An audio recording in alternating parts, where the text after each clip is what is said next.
Here, this is not my view. I don't believe she was 3 years old. I don't believe Ishaq alayhi salam, a prophet of Allah, would marry a 3-year-old. I condemn anybody trying to marry a 3-year-old.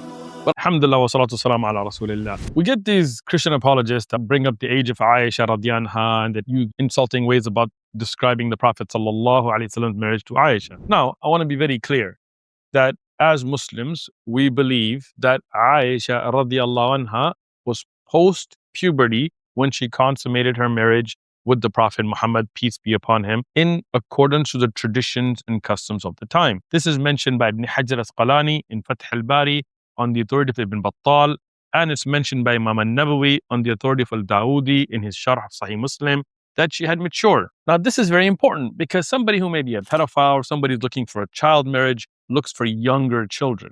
They don't wait for a child to go past puberty or bulugh or maturity to consummate the marriage. The Prophet Muhammad, peace be upon him, he did not choose to marry Aisha. This was suggested to him because she was at an age to be wed in accordance to the customs of the time. Now, Jubair ibn Mut'im was the one that Aisha radiallahu was already engaged to. That means according to the custom of the time, when a girl comes close to the age of puberty, they got her engaged. Now, when the Prophet ﷺ proposal came, Abu Bakr, the father of Aisha, he broke the engagement with Jubair ibn Mut'im, who was a polytheist, and he then offered his daughter to the Prophet Muhammad, peace be upon him, who then waited 3 years to consummate their marriage. The consummation was delayed. Why? As Ibn Hajar Asqalani and Nawawi and other scholars have put, for her to hit puberty or be ready for relations in accordance with biological standards and the customs of the time. So, to be very clear, Aisha radiallahu anha was post the age of puberty when they consummate their marriage. There is absolutely nothing objectionable in this because this is the custom of the time. To look back and judge that by today's standard is presentism. Today, we may say 18 is the minimum age of marriage. Tomorrow, they might say 21. And then everybody who got married at 18 is going to be given titles and things. You have to look at the customs of the time. Even if you look at the United States of America, until 1890 in Delaware, 7 years of age was the legal age to marry and consummate marriage. To be married legally in America until 1890, you could be 7 years old. Are we saying everybody that got married then was a pedophile? No, that was the standard of the time. So when people talk about this from different traditions, they become blind to their own traditions. To be clear, according to Islam, a woman cannot be married until she's physically hit the age of puberty, until her body is ready for marriage, biologically. And according to Islam, if you want to look at traditions, we look at the urf, we look at the local standards of that time. So today, if it's not common for a 12, 13, 14-year-old to get married, then we say don't. We say wait till somebody's 18 or 21 or whatever you want to do, according to the tradition of the time. But what we don't do is go back in history and try to judge people living according to their custom. But what we don't allow is prepubescent marriages. That is something we do not allow in Islam. And other traditions that criticize Islam don't look into their own traditions. Let's talk about one of the early traditions that we find in the Judeo-Christian traditions, because it's in the Old Testament, in the Bible, which Jews and Christians claim that they live by. Now, when we look at ages and different references in the Old Testament, we look at biblical authorities. And the most fundamental, the greatest of these biblical commentaries on the Old Testament is Ar-Rashi. Now, Ar-Rashi, if you want to know who is Ar-Rashi, because sometimes if you're not academic, you may not realize the standard of Ar-Rashi. Here is a rabbi that's going to tell you the standing of this commentary, Rashi's commentary, according to Jewish tradition. Rashi stands for Rabbi Shlomo Yitzchaki. It's an acronym, Resh Shin Yud, Rabbi Shlomo Yitzchaki, who lived in the 11th century. He wrote a very fundamental commentary, which is the most fundamental commentary, arguably, on all of Tanakh. However, his commentary on the 5 books of Moses is much more extensive than his commentaries on the other books of Tanakh. Therefore, reading his commentary on 5 books of Moses is more or less indispensable. If you can't understand Hebrew, get an English translation and use the commentary of Rashi. Now, you look at this is called the most fundamental commentary, the one you cannot do without, the most essential commentary of the first 5 books of the Torah. Yani the first 5 books of the Talmud, which is the Torah, the Old Testament. The most relied upon commentary. What does Rashi say about the age of Rebecca in accordance to biblical text? He does not come up with his own opinion.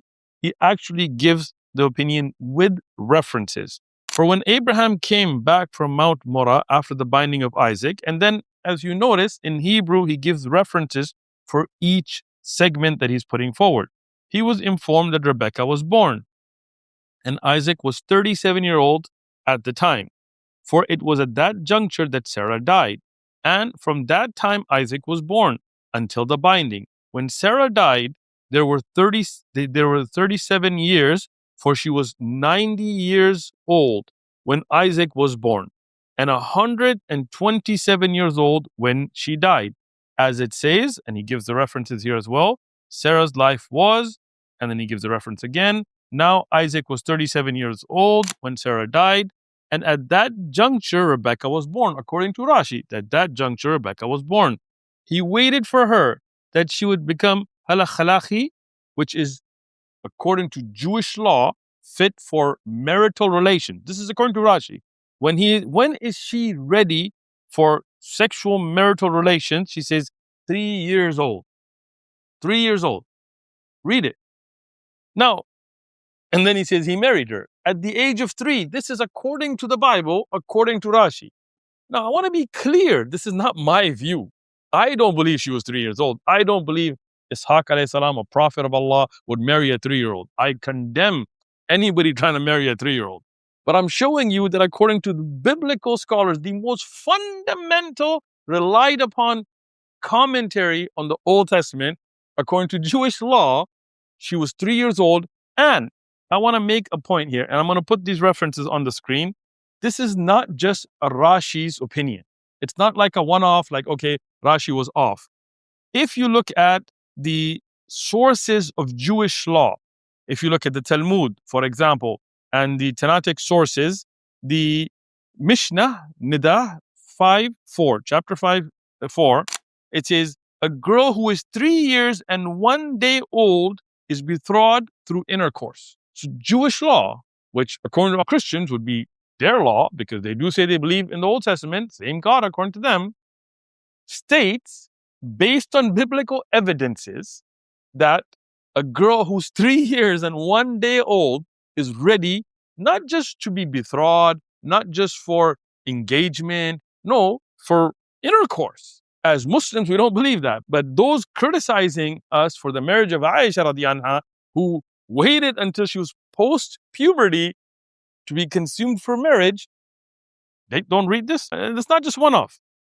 The Talmud discusses and affirms the Mishnah, the Babylonian Talmud, and I'm giving the references all here. It says, betrothed through intercourse ties to 3 years and 1 day old. Another reference here, it shows a girl 3 years and 1 day old. She has gone past the threshold where she can be married.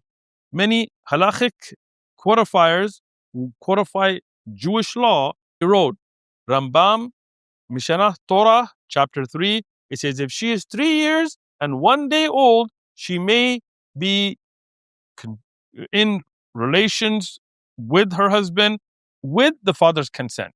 And then the next reference here again, 3 days and 1 year old, and so on and so on. So this is not that Rashi had a one-off. This was the most fundamental commentary, scholarly work on the Old Testament, saying that according to the Old Testament, she was 3 years old. And then Jewish law was made off of that, where they said 3. I'm not saying every Jew took this view. I'm not saying that there weren't scholarly discussions, but this view did exist, no doubt. Now we get some Christians that say, oh,